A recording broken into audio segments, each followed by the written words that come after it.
अस्सलामुअलैकुम dear viewers, उम्मीद करती हूँ आप सब ठीक होंगे। अल्लाह के करम से मैं भी बिल्कुल ठीक हूँ। लेक्चर से पहले मेरे चैनल को सब्सक्राइब करना न भूलें, बेल आइकन का बटन दबाएं, वीडियो को ज़्यादा से ज़्यादा शेयर एंड लाइक कीजिए। हमारा दूसरा चैप्टर कंप्लीट हो गया था। अब हम चैप्टर 3 की बात करते हैं। ठीक है, class 9th chemical bonding. Class 9th third chapter है केमिकल बॉन्डिंग। अब बॉन्डिंग क्या होती है, ठीक है, और केमिस्ट्री के अंदर बॉन्डिंग को हम कैसे अंडरस्टैंड करते हैं। ठीक है, तो अब यहाँ पे मैंने आपके हर टॉपिक से क्वेश्चन बनाए हैं ताकि आपके लिए क्वेश्चन टॉपिक को क्लियर करना आसान हो जाए और आप इसको अच्छी तरह अंडरस्टैंड कर सकें। ठीक है, अब फर्स्ट क्वेश्चन हम यहाँ पे कर रहे हैं कि इसी से आपको केमिकल बॉन्ड का जो मीनिंग है वो अंडरस्टैंड आप करेंगे। ठीक है, तो why do you atom form chemical bond, कि एटम यहाँ पे जो बॉन्डिंग करते हैं, केमिकल बॉन्ड बनाते हैं, वो क्यों करते हैं। ठीक है, तो atom have a tendency to decrease their energy, कि एटम के अंदर एबिलिटी होती है एनर्जी को डिक्रीज करने की यानी कम करने की। दे can do this by combining with other atoms, और जब वो दूसरे किसी भी एटम के साथ जुड़ते हैं, it is a natural phenomena because it increase the stability of atom. तो ये एक आपका कुदरती मतलब आप कह सकते हैं कि अमल है, क्योंकि उसमें आपकी जो एटम की स्टेबिलिटी है वो इंक्रीज होती है। ठीक है, अभी आपको यहाँ पे केमिकल बॉन्ड के बारे में बता रहे हैं कि एटम केमिकल बॉन्ड क्यों बनाते हैं या वो उसकी फॉर्म में क्यों होते हैं। तो atom have a tendency to decrease their energy, atom के अंदर एबिलिटी होती है एनर्जी को डिक्रीज करने की। दे can do this by combining with other atom, और जब वो दूसरे एटम के साथ जुड़ते हैं तो it is a natural phenomena, ये एक कुदरती जरिया है, ये कुदरती तरीका है, because it increase the stability of atom. अब नेक्स्ट हमारे पास क्वेश्चन आ रहा है कि why noble gases do not react with other atoms of element, कि सवाल ये पैदा होता है कि एटम जो नोबल गैसेस हैं वो दूसरे एटम के साथ क्यों रिएक्ट नहीं करते। ठीक है, किसी दूसरे एटम ऑफ एलिमेंट के साथ क्यों रिएक्ट नहीं करते, या how noble gases get stability, कि नोबल गैसेस अपना स्टेबिलिटी कैसे हासिल करते हैं। Noble gases do not react with other atom of element, के जो नोबल गैसेस हैं वो अगर हम दूसरे किसी भी एलिमेंट के एटम्स के साथ देखें तो वो रिएक्ट नहीं करते, because their atoms neither combine with themselves nor with other atoms, क्योंकि जो नोबल गैसेस होती हैं वो ना तो किसी दूसरे एटम के साथ जुड़ने की एबिलिटी रखते हैं, ना ही वो मतलब अपने साथ की किसी भी एटम के साथ भी नहीं रखते, ना किसी दूसरे के साथ रखते हैं। ठीक है, उसकी रीज़न ये है कि due to this lack of reactivity is the stability, क्योंकि उनके अंदर अगर हम देखें तो यहाँ पर एबिलिटी उसकी मतलब दूसरों के साथ रिएक्ट करने की नहीं होती, या बहुत कम होती है या नहीं होती बिल्कुल। सो these gases are stable due to the presence of 2 electron in a helium and 8 electron in the outermost shell of the rest of the gases। तो जो गैसेस हैं वो ज़्यादातर स्टेबल हैं, क्यों, रीज़न ये है कि इसके अंदर अगर हम हीलियम के अंदर देखें तो 2 इलेक्ट्रॉन्स हैं और 8 इलेक्ट्रॉन इनके आउटर मोस्ट शेल जो है वो, इसी तरह अगर हम कोई भी गैसेस देखते हैं इनके आउटर मोस्ट शेल जो है वो उसमें 8 इलेक्ट्रॉन्स हैं। यानी अगर हम मतलब सिंपल ये बात करें तो नोबल गैसेस दूसरे एटम के साथ एबिलिटी इस वजह से नहीं रखती क्योंकि उनके आउटर मोस्ट शेल कंप्लीट होते हैं। ठीक है, इसी वजह से नोबल गैसेस को आप ज़ीरो गैसेस भी कहते हैं। ठीक है, कि ना तो ये किसी अपने इलेक्ट्रॉन को लूज़ करने की ना ये गेन करने की एबिलिटी रखते हैं। ठीक है, तो मतलब इस तरह नोबल गैसेस दूसरे किसी भी एटम के साथ एबिलिटी नहीं रखते क्योंकि उनके आउटर मोस्ट शेल कंप्लीट होते हैं। ठीक है, उसके बाद नेक्स्ट हमारे पास क्वेश्चन आ रहा है, यानी पहले हमने क्वेश्चन किया केमिकल बॉन्ड हम यहाँ पे डिस्कस कर रहे हैं। तो बॉन्ड होता है किसी भी दूसरे एटम के साथ जुड़ना। ठीक है, और केमिकल बॉन्डिंग की हम बात कर रहे हैं। तो अभी यहाँ पे हम थोड़ा अभी इंट्रोडक्शन की बात कर रहे हैं।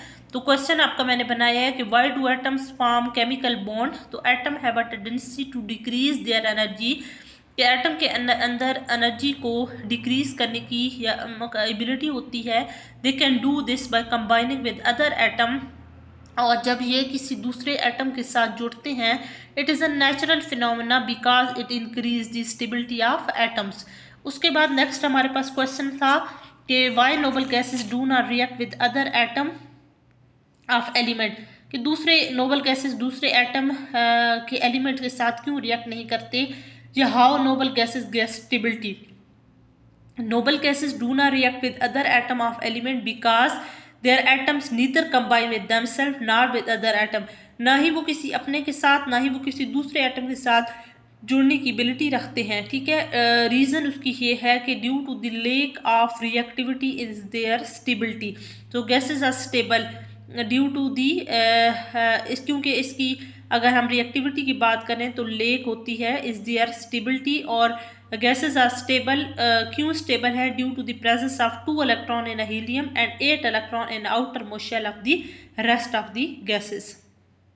ये हमारा क्वेश्चन कंप्लीट हो गया। नेक्स्ट हमारे पास है कि डिफाइन डुप्लेट और ऑक्टेट रूल। तो हम यहाँ पे डुप्लेट या फिर आप ऑक्टेट रूल को एक्सप्लेन करते हैं। तो noble gases are stable due to the presence of 2 electron in helium and 8 electron in outermost shell of the rest of the gases, जैसे मैंने पीछे बात की है। So this give rise to the principle that having a 2 electron और 8 electron in the outermost shell mean stability, क्योंकि इस अगर हम रूल को देखें तो 2 इलेक्ट्रॉन्स अगर 2 इलेक्ट्रॉन्स और 8 इलेक्ट्रॉन्स की बात करें तो उनके आउटर मोस्ट शेल में जो है वो एग्जिस्ट करते हैं। सो इसका मतलब है कि stability, so unreactivity as well, एक तो स्टेबिलिटी और दूसरी unreactivity. So this principle name as a duplet और ऑक्टेट रूल, यानी 2 इलेक्ट्रॉन या 8 इलेक्ट्रॉन रूल, ठीक है। तो हमने यहाँ पे डिफाइन कर लिया, जो जैसे पिछला क्वेश्चन हमने देखा था यही सेम जो है वो क्वेश्चन यहाँ पे भी हम देख रहे हैं, डिफाइन डुप्लेट और ऑक्टेट रूल। नेक्स्ट हम क्वेश्चन देख रहे हैं कि why atom form chemical bond, कि एटम्स केमिकल बॉन्ड क्यों बनाते हैं या उसकी फॉर्म में क्यों होते हैं। तो atom form bond because they would like to lower their energy by completing their duplet और ऑक्टेट। तो उसकी वजह ये होती है कि वो उसने यहाँ पे डुप्लेट या ऑक्टेट, इसकी तो एनर्जी इनकी डिक्रीज होती है ना, तो bye completing their duplet and octet, यानी कंप्लीट करने के लिए डुप्लेट या ऑक्टेट इलेक्ट्रॉन्स, ठीक है। उसके बाद एग्जांपल देख लेते हैं हम लोग, उससे क्लियर हो जाएगा कि for sodium atom it is easy to lose 1 electron and stabilize themselves then to gain 7 electron while completing it octet. कि अगर हम सोडियम की बात करें तो सोडियम अपना इलेक्ट्रॉन लूज करता है, ठीक है, और जब वो लूज करेगा तो वो अपने आप को स्टेबलाइज करेगा देन टू गेन 7 इलेक्ट्रॉन्स, ठीक है। मतलब अगर हम गेन करने की बात करें 7 electrons while completing it octet के अपने 8 इलेक्ट्रॉन को कंप्लीट करने के लिए। तो यहाँ पे हमारे पास एग्जांपल हो गई है, यानी दोबारा मैं क्लियर करती हूँ कि why atom form chemical bond. तो atom form bond because they would like to lower their energy by completing their duplet and octet. और इसमें हमने एग्जांपल की है सोडियम एटम की, it is easy to lose 1 electron, कि इसका electron lose करना इजी है and stabilize itself than to gain 7 electrons. Electrons को गेन करने की निस्बत जो है वो लूज करना इजी है बाय कंप्लीटिंग इट ऑक्टेट, अपने 8 इलेक्ट्रॉन को कंप्लीट करने के लिए। सो नेक्स्ट क्वेश्चन हमारे पास आ रहा है कि how hydrogen atom become hydride ion और अ प्रोटॉन, कि हाइड्रोजन जो एटम है वो कैसे हाइड्राइड आयन बनता है, या मतलब H नेगेटिव और अ प्रोटॉन H पॉजिटिव। तो उसकी रीज़न ये है कि it is energetically favourable for hydrogen atom to lose 1 electron to become proton H positive and gain 1 electron to become hydride ion. कि अगर हम देखें तो जो हाइड्रोजन एटम है जब वो अपना 1 इलेक्ट्रॉन लूज करता है तो वो प्रोटॉन H पॉजिटिव की फॉर्म में आता है, ठीक है, और जब वो गेन करता है तो वो हाइड्राइड आयन की फॉर्म में आता है। So in the latter case it complete it duplet. तो मतलब अगर हम देखें तो ये अपना डुप्लेट जो इलेक्ट्रॉन्स हैं, ठीक है, वो कंप्लीट करता है, ठीक है। तो यहाँ पर हमारी बात हो गई है how hydrogen atom become hydride ion a proton. तो हमने यहाँ पे बात की है कि जब हाइड्रोजन अपना एक इलेक्ट्रॉन लूज करता है तो H पॉजिटिव की फॉर्म में होता है, जब वो गेन करता है तो हाइड्राइड आयन की फॉर्म में होता है। इस तरह वो अपना डुप्लेट जो है वो कंप्लीट करता है। ठीक है, मैं दोबारा आपको क्वेश्चन क्लियर कर देती हूँ। फर्स्ट क्वेश्चन आपने यहाँ पे why do you atom form chemical bond discuss किया कि atom have a tendency to decrease their energy they can do by combining with other atom. It is a natural phenomena because it increase the stability of atom. यहाँ पे हमने chemical bonding में मैंने सारे questions बनाए हैं ताकि आपके लिए टॉपिक को क्लियर करना इजी हो जाए। ठीक है, और पेपर्स में भी आपके लिए मुश्किल ना हो, आप जो है वो कंफ्यूज ना हो। So why noble gases do not react with other atom of elements. तो आपने कहा कि नोबल गैसेस जो है वो दूसरे एटम ऑफ एलिमेंट्स के साथ क्यों रिएक्ट नहीं करते, या आप क्वेश्चन कर सकते हैं कि how noble gases get stability. तो reason is that noble gases do not react with other atom because the atoms neither combine with themselves nor with the other atom, and its also reason is that lack of reactivity is their stability. So gases are stable due to the presence of 2 electrons in a helium and 8 electron in the outermost shell of rest of the gases. Next हमने question किया है defined duplet और octet rule. तो noble gases are stable due to the presence of 2 electron in a helium and 8 electron in outermost shell of the rest of the gases. Reason is that they have 2 electrons or 8 electron in outer most shell means stability and unreactivity as well. एक तो ये stable है, दूसरा unreactive है, so this principle is named as a duplet or octet rule. Next हमने question discuss किया कि why atoms form chemical bond. तो atom form bond because they would like to lower their energy by completing their duplet or octet. Example हमने clear की है for sodium atom it easy to lose 1 electron and stabilize itself than to gain 7 electrons while completing it octet. Next हमने question किया है how hydrogen atom because hydride ion are a proton, so it's energetically favorable for hydrogen atom to lose 1 electron it become proton or gain 1 electron to become hydride ion, so in this case it complete it octet. Next हम अब question कर रहे हैं define chemical bond. Students पहले आपका chapter का introduction के हवाले से मैंने क्वेश्चंस बनाए थे।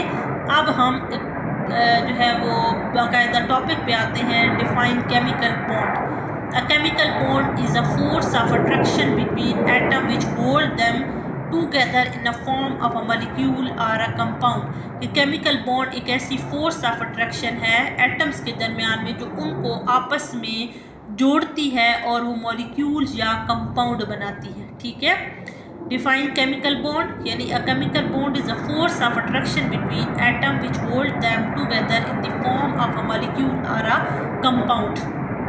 ये केमिकल बॉन्ड एक ऐसी फोर्स ऑफ अट्रैक्शन है एटम्स के दरमियान में जो उनको आपस में जोड़कर एक मॉलिक्यूल या कंपाउंड बनाती है। ठीक है, नेक्स्ट आप क्वेश्चन करते हो कि what happens when atoms of different substance approach each other, कि क्या होता है जब वो एटम्स ऑफ डिफरेंट सब्सटेंस यानी मतलब कोई भी आपके एटम के डिफरेंट सब्सटेंसेस हैं और वो एक दूसरे के तरफ अप्रोच करते हैं। तो when atom of a different substance approach each other there are 2 possibilities, they may attract और रिपेल ईच अदर। कि जब कोई भी आपस में एटम्स जुड़ते हैं तो उनमें 2 कंडीशंस होती हैं, 2 पॉसिबिलिटीज़ होती हैं, या तो वो एक दूसरे को अपनी तरफ खींचते हैं या वो रिपेल करते हैं। So in the force of attraction between them dominate in the force of repulsion, the energy of a system get lowered. As a result, the 2 atoms will react to form a new molecule. Conversely, the 2 atoms simply move away from each other. हमने यहाँ पे 2 possibilities बताई, attraction and repulsion. अगर हम force of attraction की बात करें, ठीक है, 2 एटम्स के दरमियान में, ठीक है, तो energy of a system so them dominate the force of repulsion, so energy of system get lowered. तो आपका एनर्जी जो ऑफ सिस्टम है वो कम होगा। As a result 2 atom will react to form a new molecule. तो इसके result में आपके 2 एटम्स एक नया मॉलिक्यूल बनाएंगे और सो दी 2 atom simply move away from each other, और वो फिर उसके बाद जो है वो मॉलिक्यूल बनकर एक दूसरे से मतलब अवे फ्रॉम ईच अदर एक दूसरे से दूर चले जाएंगे, ठीक है। उसके बाद नेक्स्ट हमने क्वेश्चन किया है what type of covalent, name types of covalent bond. There are 3 types of covalent bond, ionic bond, covalent bond, coordinate covalent bond. यानी आपने कोवलेंट बॉन्ड की टाइप्स बतानी है, ठीक है। Name type of covalent bond, तो there are 3 types of covalent bond, ionic bond, covalent bond and coordinate covalent bond, ठीक है। तो यहाँ तक आपकी 3 जो है वो टाइप्स ऑफ कोवलेंट बॉन्ड हमने डिस्कस कर ली है, ठीक है। या आप कह सकते हैं कि नेम टाइप्स ऑफ इस केमिकल बॉन्ड, ठीक है। केमिकल बॉन्ड, तो there are 3 types of chemical bond,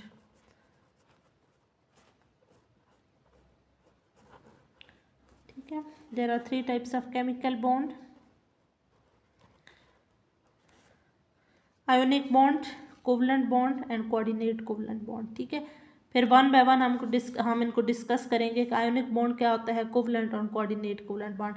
तो अब यूँ क्वेश्चन करोगे कि name type of chemical bond, there are 3 types of chemical bond, ionic bond, covalent bond and coordinate covalent bond, ठीक है।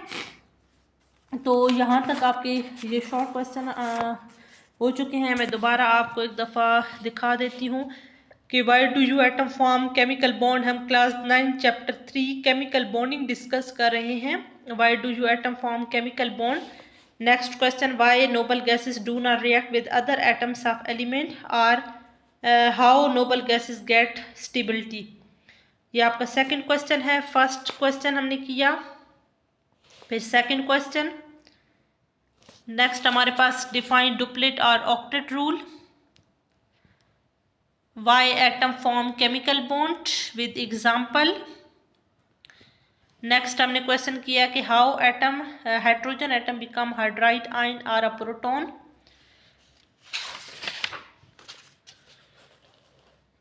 Define chemical bond, what happens when atom of a different substance approach each other। Next, define types of chemical bond. There are 3 types of chemical bond, ionic bond, covalent bond and coordinate covalent bond, ठीक है। तो यहाँ तक हमारी examples, फिर हम इसको करेंगे वन बाय वन डिस्कस करेंगे। There are 3 types of chemical bond, ionic bond, covalent bond, coordinate covalent bond। तो उम्मीद करती हूँ कि आपको ये क्वेश्चंस क्लियर हो गए होंगे, ठीक है। नेक्स्ट इसी तरह मैं आपके लिए अंडरस्टैंडिंग वीडियोस लेकर आऊँगी ताकि आपके लिए इनको क्लियर करना, आपको टॉपिक को क्लियर करना आसान हो जाए। मैंने ये आपके क्वेश्चन इस वजह से बनाए हैं ताकि हर टॉपिक से रिलेटेड जो क्वेश्चन है वो आपके लिए इजी हो जाए, आप पेपर्स में भी अंडरस्टैंड कर सकें। इसी तरह मेरी वीडियोस को और ज़्यादा लाइक एंड शेयर कीजिए ताकि मैं आपके लिए रोज़ इसी तरह वीडियोस लेकर आऊँ। सो आज के लिए अल्लाह हाफिज़।